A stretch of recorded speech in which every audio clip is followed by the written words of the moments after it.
Asia.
Assalamualaikum warahmatullahi wabarakatuh. Kembali lagi bersama saya, manusia tampan dari kayangan, humble dan berkarisma.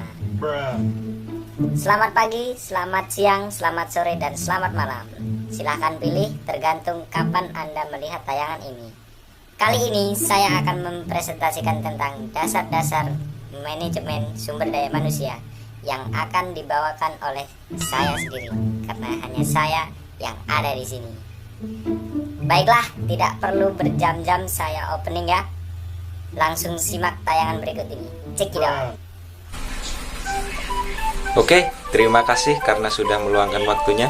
Saya akan menjelaskan dasar-dasar manajemen sumber daya manusia. Pertama yang saya akan jelaskan adalah definisi manajemen sumber daya manusia menurut para ahli. Ahli yang pertama yaitu Robert L. Mathis dan Jackson John H. Pakar ini menyatakan bahwa manajemen sumber daya manusia adalah rancangan sistem-sistem formal dalam organisasi untuk memastikan penggunaan bakat manusia secara efektif guna tujuan organisasi tercapai.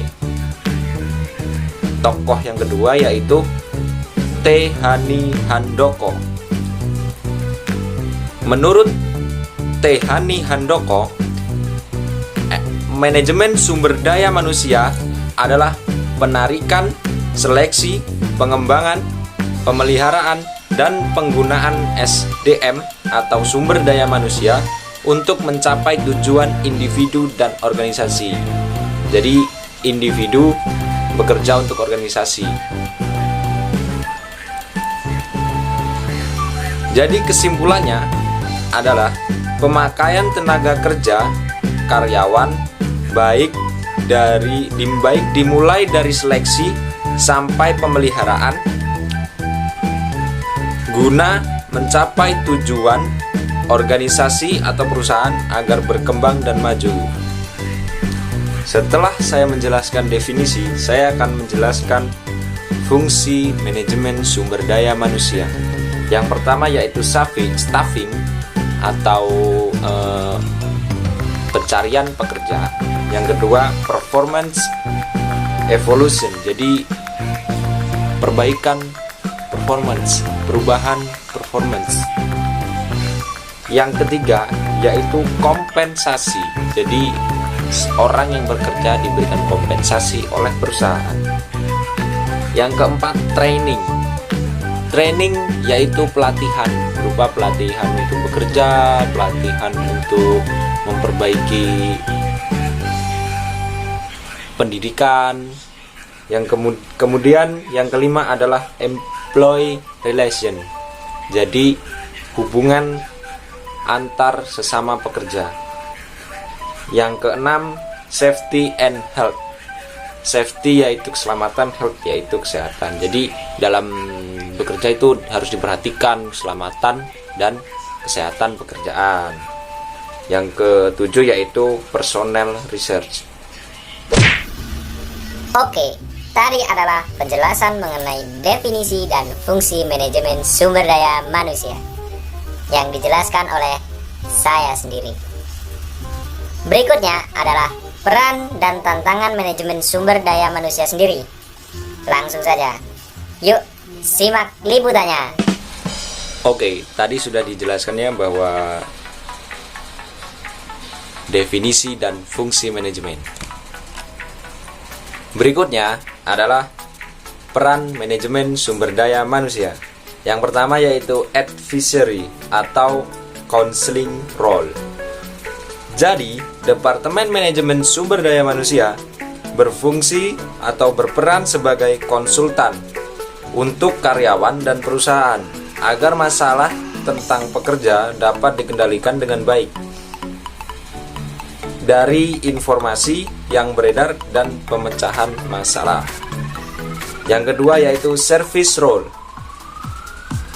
Manajemen sumber daya manusia berperan sebagai pemberi layanan secara langsung kepada manajer dan pekerja atau karyawan. Yang ketiga yaitu control role. Manajemen sumber daya manusia mengendalikan, mengawasi dan melaksanakan fungsi manajemen sumber daya manusia dalam perusahaan.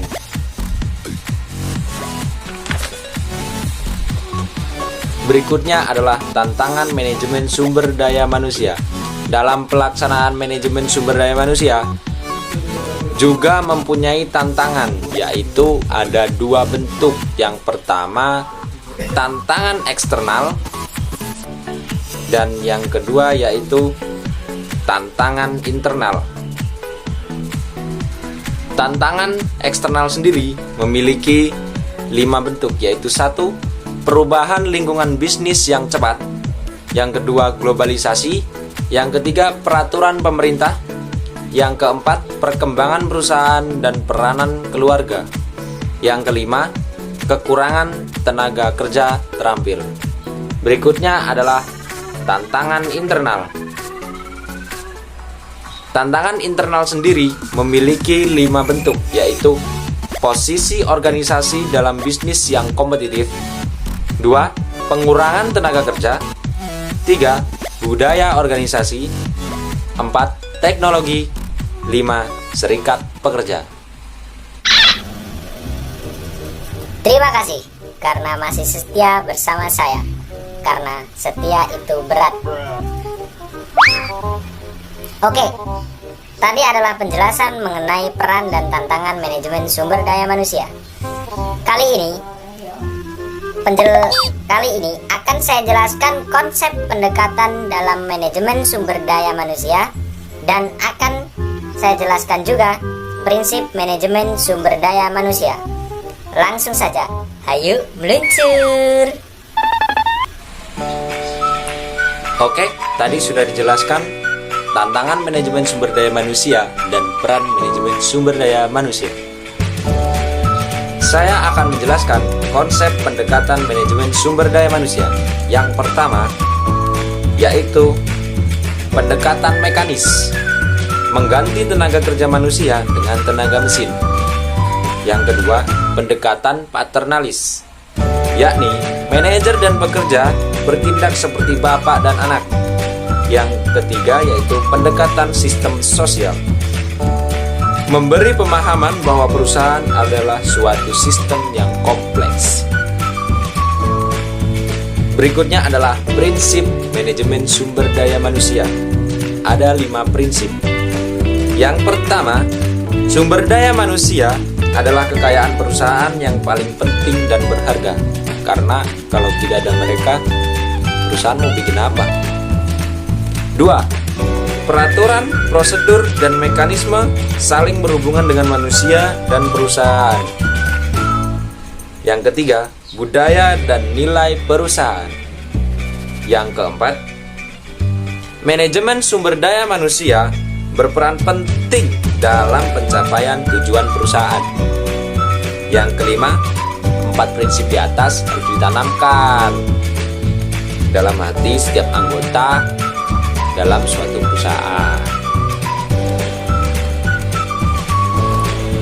Jadi, kesimpulan yang dapat kita petik adalah hubungan manajemen dan sumber daya manusia adalah proses usaha, pencapaian tujuan adalah kerjasama. Jadi manusia adalah energi dan power yang dimiliki perusahaan agar tujuannya tercapai. Oke, itu adalah laporan terakhir ya, dan sekaligus menutup perjumpaan kita. Sebenarnya masih banyak materi, tapi HP saya ini HP kentang, tahu sendirilah, HP kentang dikit-dikit mikirin memori. Kalau mau rekam banyak-banyak, tahu-tahu ngehang aja kan. Oke, terima kasih karena sudah melihat tayangan yang sangat berfaedah yang dibawakan oleh manusia tampan dari kayangan. Tapi gak apa-apalah, asal kalian tahu saya seneng loh memberikan informasi yang sangat berfaedah. See you.